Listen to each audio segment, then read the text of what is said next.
Have you ever watched a Catholic priest get ready for Mass and wondered, why all those layers? Why the white robe, the colored cloth, the cords, and the beautiful outer garment?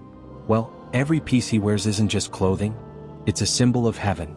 Each vestment tells a story, one of purity, service, love, and spiritual armor.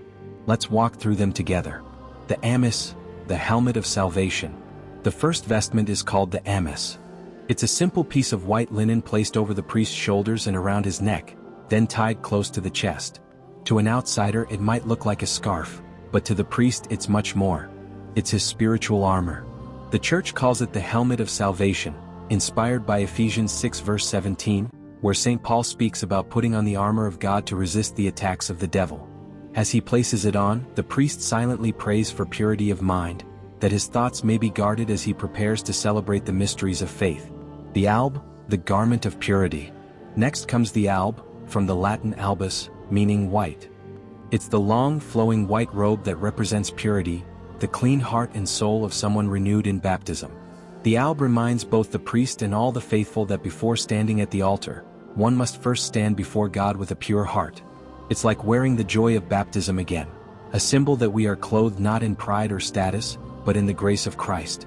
The cincture, the girdle of chastity. Around the waist, the priest ties a cord called the cincture. It looks simple, but it carries a deep spiritual meaning. It symbolizes chastity, discipline, and readiness to serve. In Luke 12 verse 35, Jesus says, "Let your loins be girded and your lamps burning." That's what the cincture reminds us of, a life of self-control and watchfulness, a readiness to serve God at any moment. It's not just about restraint, it's about devotion that keeps love focused and strong. The stole, the yoke of Christ. Then comes the stole, a long strip of fabric worn around the neck and hanging down in front. It represents the priest's authority, but not the worldly kind. It's the authority to serve. It's the yoke of Christ, freely accepted.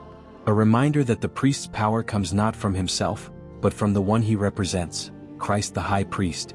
Every time the priest puts on the stole, he silently says yes, again to that call to service, to carry others in prayer, in sacrifice, and in love. The chasuble, garment of charity. And finally, the outermost vestment, the chasuble. This is the large, beautifully colored garment that flows over all the others.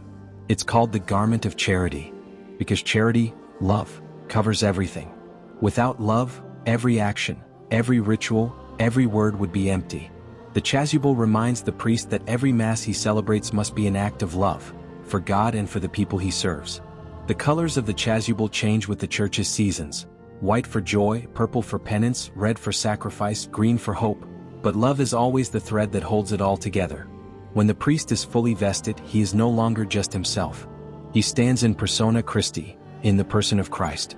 Every vestment he wears hides the man and reveals the mystery, Christ himself standing before the Father for our sake. So the next time you see a priest preparing for Mass, remember, he's not just getting dressed. He's putting on Christ. Subscribe to our channel at The Catholic Way TV for more explanations that uncover the beauty, depth, and meaning behind Catholic worship. Because when we understand the why, we see the wonder behind the way.